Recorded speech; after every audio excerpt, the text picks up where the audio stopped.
Page 6 de l'annexe K, c'est ma petite page sur les triangles et surtout sur le théorème de Pythagore qu'on utilise à quelques occasions en physique.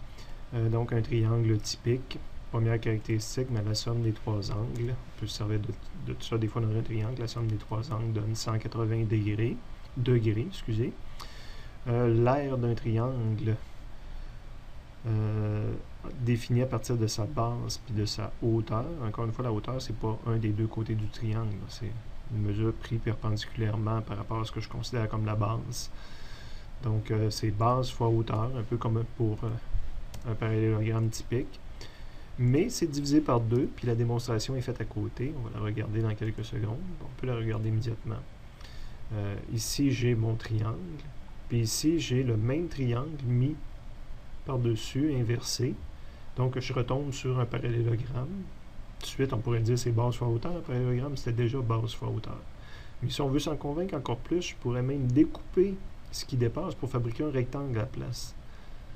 Donc, je peux découper ce qui dépasse ici. Ce qui dépasse ici va venir parfaitement combler ce qui manque l'autre bord. Puis je me retrouve avec mon rectangle.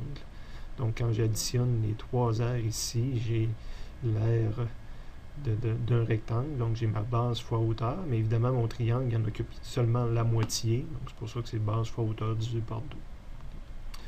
L'autre façon d'écrire la formule de l'aire d'un triangle, des fois c'est ça nous sauve de l'espace un petit peu, on écrit une demi base fois hauteur, BH.